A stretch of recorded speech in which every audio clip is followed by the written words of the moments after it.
Welcome to Missed Potential, a new video series where I'll be talking about shows, movies, or games that had the potential to be something great but just never quite got there. With Halloween just around the corner, well, not anymore, I thought it'd be appropriate to talk about something horror related. Now there are plenty of shows that fall under that category, but there's none I can think of that are really good examples of shows with missed potential.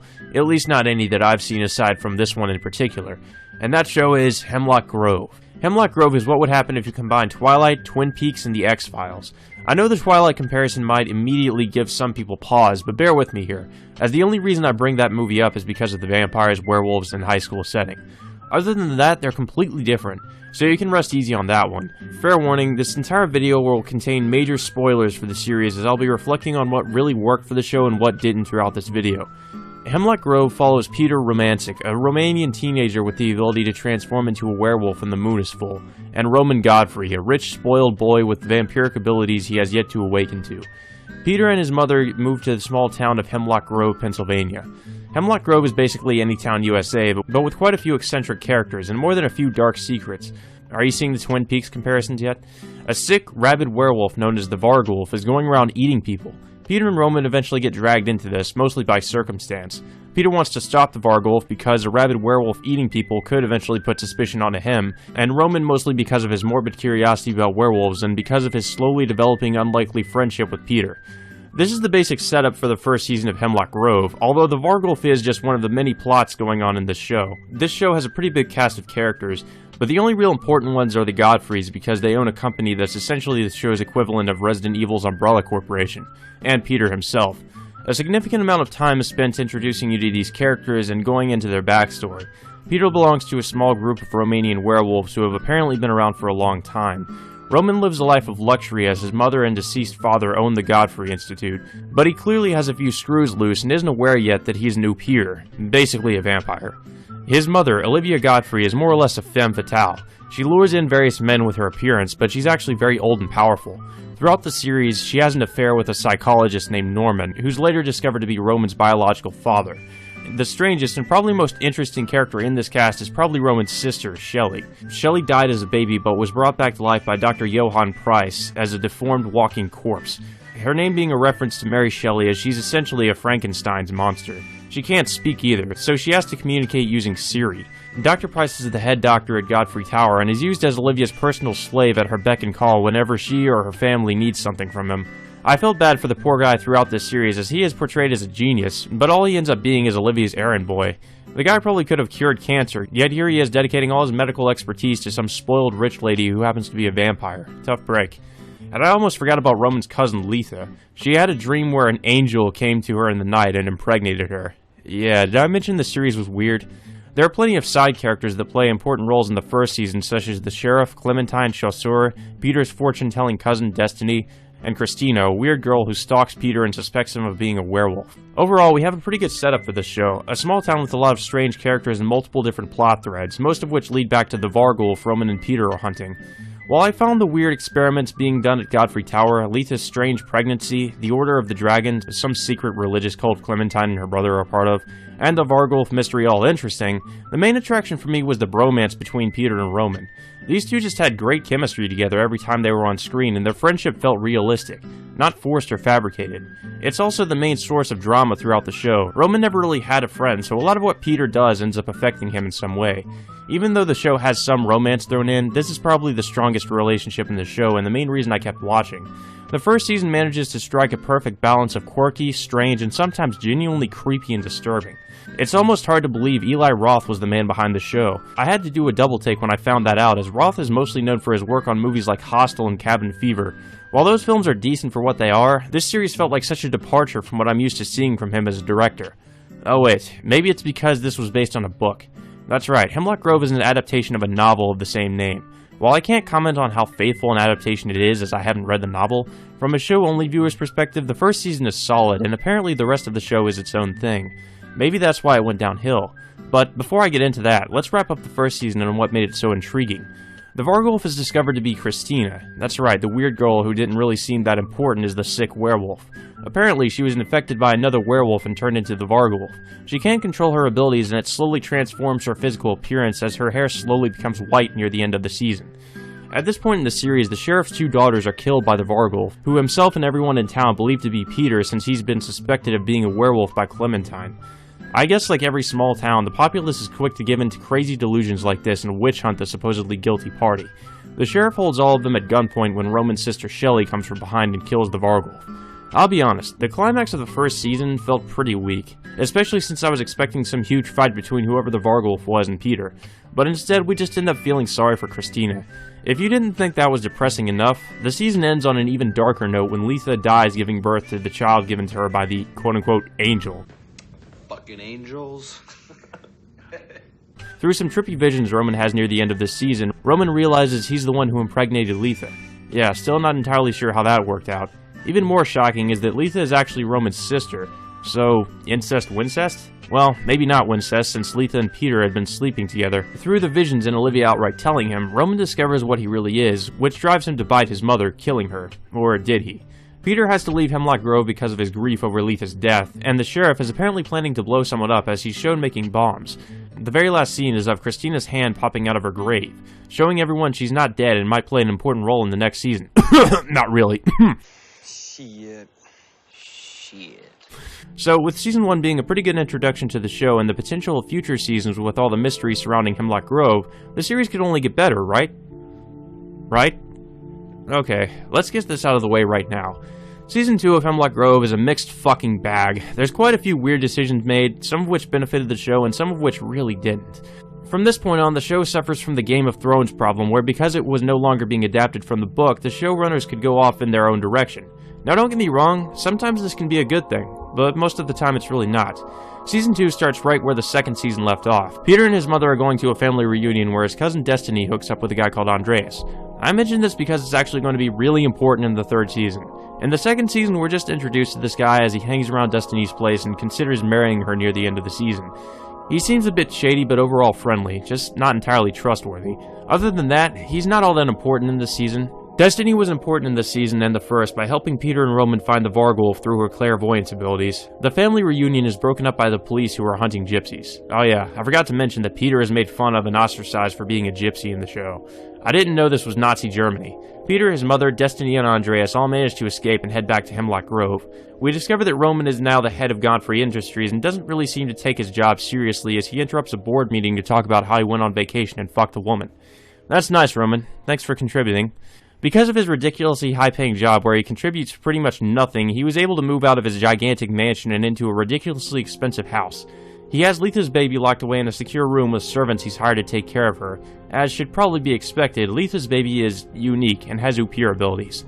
Also, I didn't mention this when I was talking about the first season, but Peter's werewolf transformations in the second season are a bit different and weird.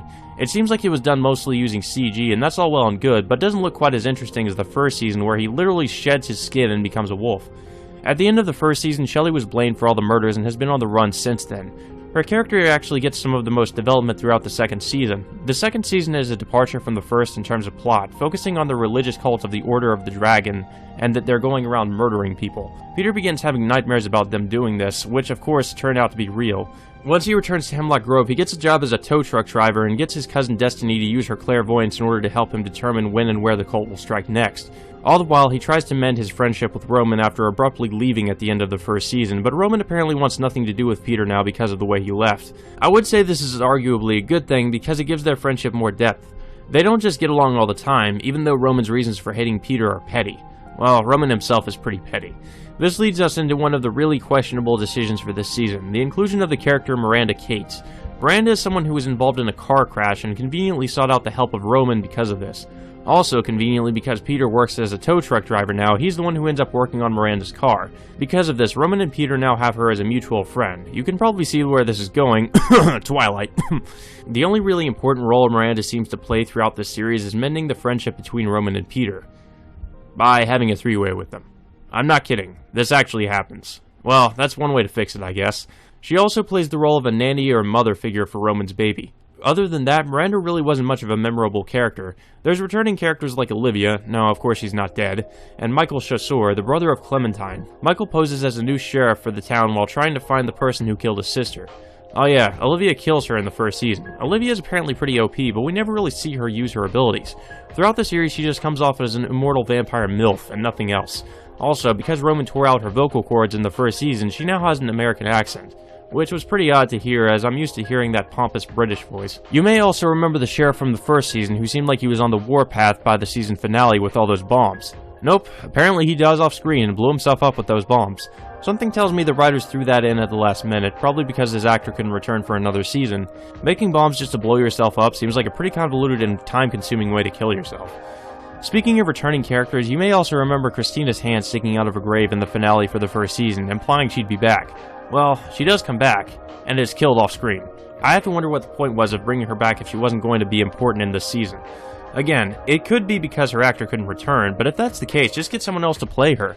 It baffles me why they made this decision. Anyway, more than half of this season follows Peter and Roman as they try to stop the Order of the Dragon from killing or kidnapping people. Michael also tries to lend a hand, ultimately finding the culprit to be the bishop that sent his sister Clementine to Hemlock Grove in the first season. Learning this, Michael kills the bishop, bringing it into this story arc which takes up most of the season. The way it happened was a bit anticlimactic, and I was expecting much more from this cult in terms of them being a major threat. There's a few subplots in Season 2 that end up being pretty interesting, but like I mentioned earlier, one of the good things about this season is Shelley's character development. Shelley actually learns to speak in this season, if not with some difficulty, but it's still weird actually hearing her talk. Shelley spends some time on the run before her uncle Norman finds her and brings her to Johann Price in Godfrey Tower. She's offered a new body that Johann can transfer her consciousness into, a body that is basically just that of a normal girl and not of a walking corpse like her.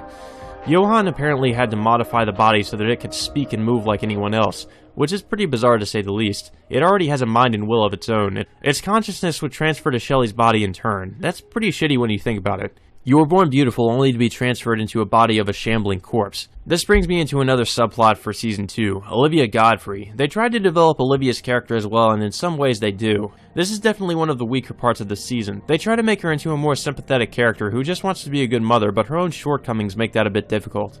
Shortcomings like murdering the wife of the man you're having an affair with, murdering the girl Shelley was supposed to transfer her consciousness to, murdering the man you're having an affair with, threatening to murder and then murdering the sheriff who's investigating you, and just being a cold-hearted, conceited, selfish bitch in general. And I don't know if that even covers everything. The show wants us to feel bad for this woman, but after everything she's done, how could we? Trying to make Olivia sympathetic in this season ended up being completely pointless, as she's shown to be just as ruthless and manipulative as ever by the end of it, and really hasn't changed at all. This also brings us into the next major plot point of the show after having dealt with the Order of the Dragon. Dr. fucking Spivak. Dr. Spivak is the pediatrician Miranda goes to see with Roman's baby, Nadia. Spivak comes off as more than a bit of a creep, like that creepy uncle that touches you in weird places during a family reunion. So it's a bit of a shock when we discover that Spivak is some otherworldly reptilian creature that can fly. Season 2 ends on a major cliffhanger where Spivak reveals his true form with some of the worst CG I've ever seen and kidnaps Miranda and Nadia. It's so strange because he really wasn't a major character in the season, so this really comes out of nowhere near the end. Nonetheless, it does get you pretty hyped to see what's going to happen next. Where's the show going to go from here? They're going to hunt down Spivak and get Nadia and Miranda back, right? Right? Well, boys and girls, this brings us into the main reason this show left such a bad taste in my mouth by the end of it. This brings us to Season 3. Season 3 of Hemlock Grove is probably one of the worst seasons I've seen in a TV show, or more specifically for this series, a Netflix original. Now you can take that as you will, as I don't watch a ton of shows and I'm very selective about what I do watch. But yes, for me, this season was that bad. And it's the major reason why this video exists. It's the reason why I decided to talk about the series in this format rather than just doing a normal review of it. So you might be asking, what makes this season so terrible? Well, I'm glad you asked, dear viewer. Come with me and hop aboard the crazy train of melodrama, subplots that go nowhere, and one of the biggest wastes of time you'll ever sit through. We start off with Destiny's boyfriend, Andreas, getting Peter involved in an illegal smuggling operation with a Croatian gang. It's such a strange place to start after Season 2's cliffhanger, but it seems like they either just forgot what happened or don't care.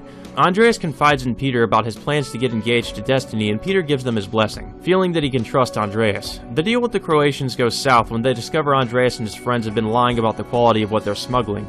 Most of Andreas' friends get killed by the Croatians, leaving only Andreas and Peter alive.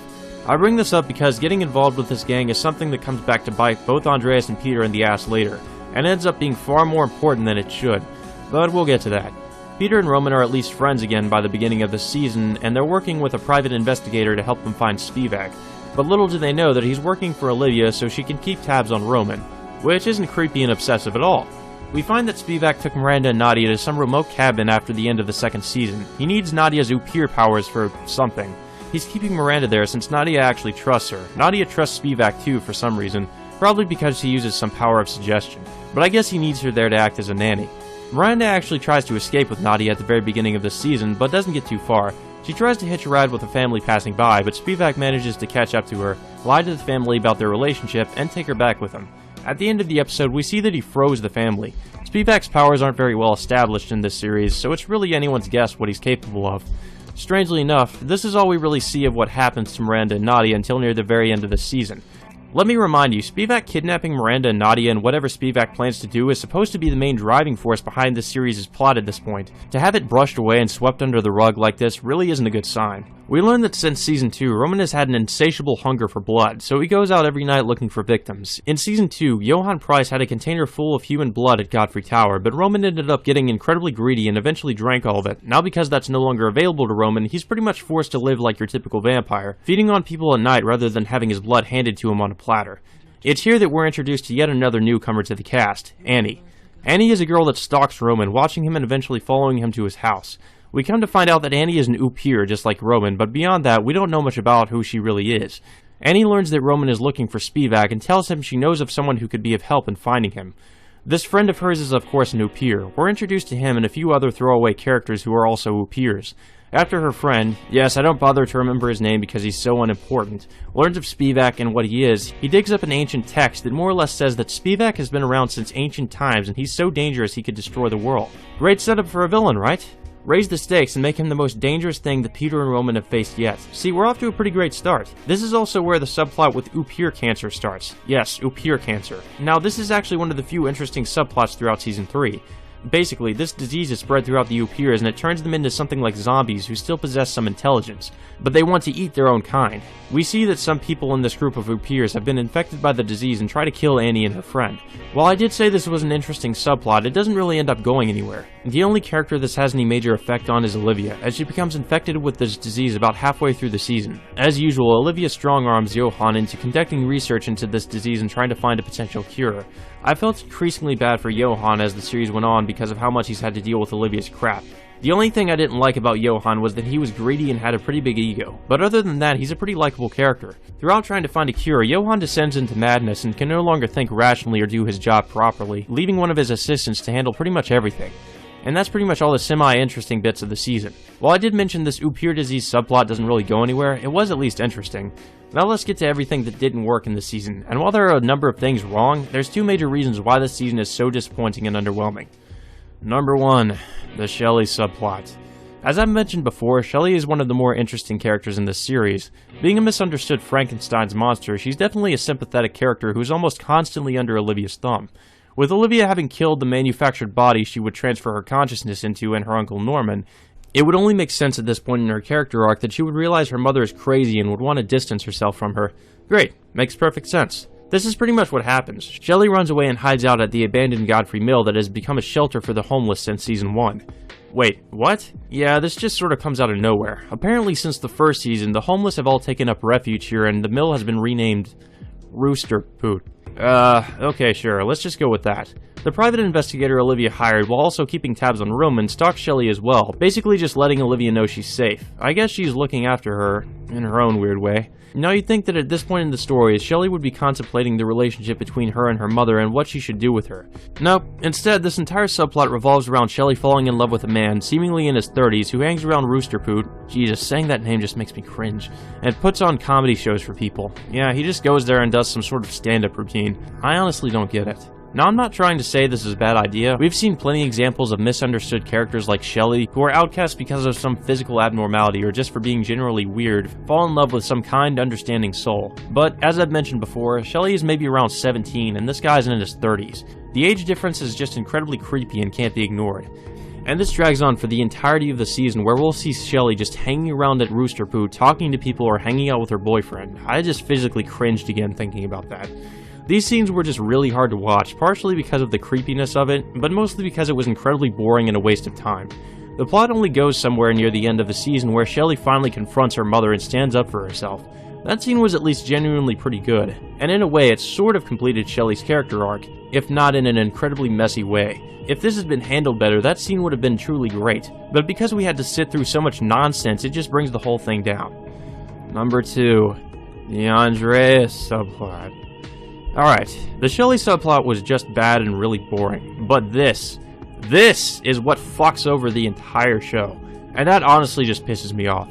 Because it really shouldn't have. We basically find out Andreas isn't the trustworthy guy we've been led to believe he is, as he's basically gotten way in over his head with the Croatians, and they end up capturing him and exposing him for cheating on Destiny.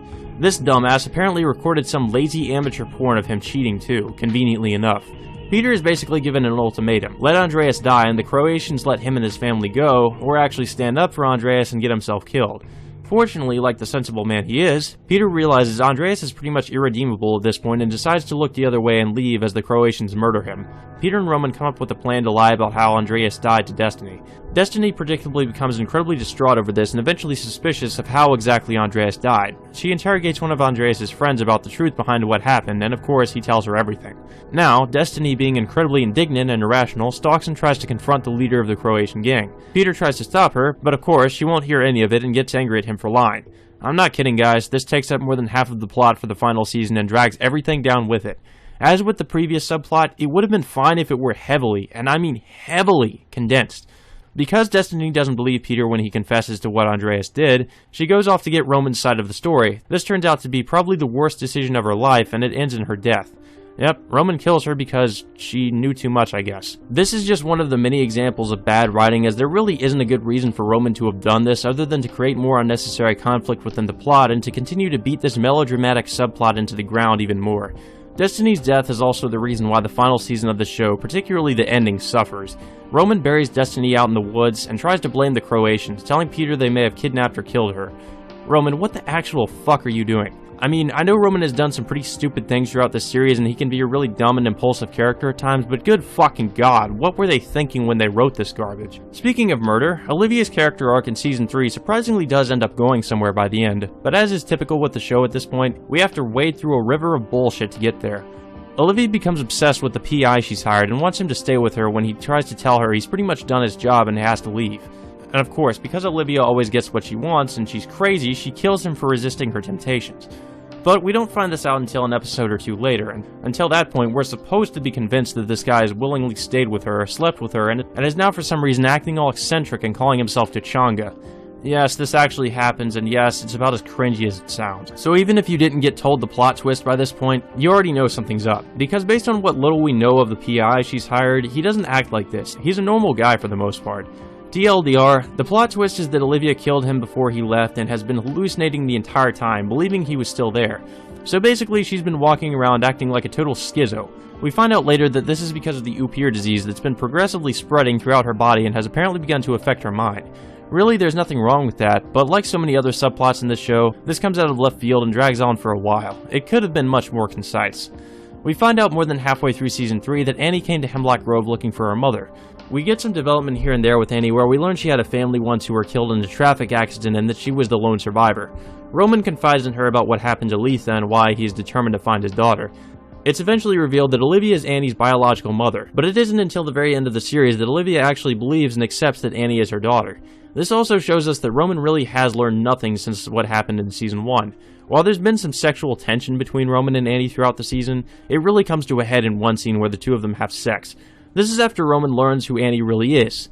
Yeah, are you creeped out yet? Seriously, what happened to Roman in the season? He just ends up repeating his mistakes, acting on impulses, and doing generally stupid things. I'm not saying I wanted Roman to become some sort of saint, but at this point his character should have gone through some sort of arc with an eventual resolution. Somehow, messy though they are, some of the other characters do go through their own personal journey with some sort of resolution at the end. There's nothing like that for Roman. Season 3 just made him a contemptible piece of shit with almost nothing redeeming about him. Finally, only at the very end, the series realizes there's a plot it needs to get back to and rushes its way towards one of the most underwhelming bullshit conclusions I've ever seen. With the help of Johan's assistant doctor, they finally find Spivak's location. The funny thing about this is that by the time they get there, it's too late. Miranda is dead at Spivak's cabin and has probably been dead for a while, and Spivak has apparently been kidnapping people and impregnating them with his creepy reptile babies, even Miranda. Good job, guys. You let this happen while you sit on your hands. But the most insulting thing of all is Spivak dies just from being bit by Roman. That's right, the character who's set up to be the most powerful threat in the series and one of the oldest creatures to ever live is killed in an incredibly anticlimactic fashion. That seems to be the word of the day, doesn't it? That's all, folks. That's the big bad guy we're all supposed to be afraid of. It really felt like they rushed everything after having focused way too much on subplots that didn't contribute much at all to the series in the end. The only satisfying conclusion to anything we get at this point is both Olivia and Annie reuniting as mother and daughter as the two of them die together, the Ophir disease completely eating away at Olivia and killing her. Johan also dies here after being killed by someone he transferred his consciousness into as an experiment. Johan, while slowly becoming more insane throughout Season 3, also gets a bit more backstory and we find out that he's gay. Could have done without that. Regardless, his death comes out of left field, and he just deserved so much better. Jesus fuck, are we done yet? Is it almost over? Just please let it be over. While watching this, I almost couldn't bring myself to finish it. It had become so painfully bad. After seeing the direction they went with the main villain, there's not much they could have done to redeem the series, and you'd be right, it only gets even worse from here. Also, at this point in writing the script, I realized that I'd forgotten to talk about something that happens earlier in the show. Because fuck this show.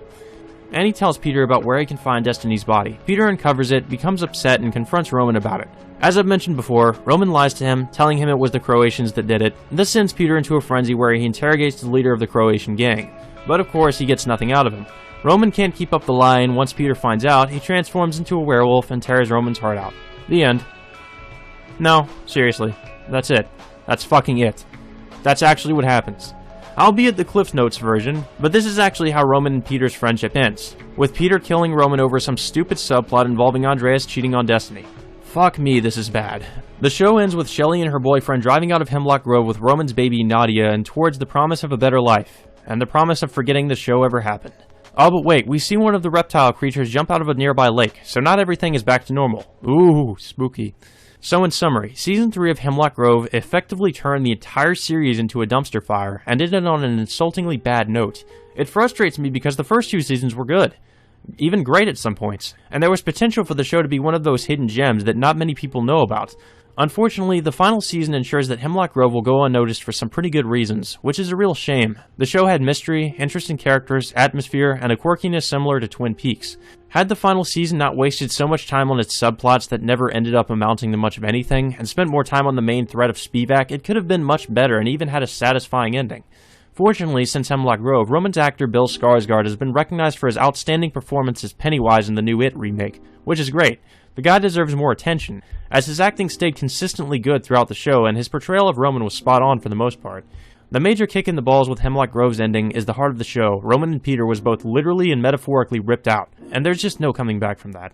The ideal ending would be the two of them, scarred from the trials and tribulations they faced throughout the show, walking off into the sunset together. The romance still alive. But no, with this ending, the romance is dead, and I don't think anyone asked for this ending. But some hack writer thought it was a good idea, I guess. Either that, or they all collectively said fuck it, and this is what we got. Hemlock Grove in the end went out with a whimper, when it should have gone out with a bang. Spivak should have been the big threat he was promised to be, and there should have been an epic final showdown with him, with all the budget being put into that. Maybe in an alternate dimension, this is the ending we got, but not in this one. And this is why Hemlock Grove won't be remembered as that great underrated show everyone should watch, but more so as just another example of missed potential.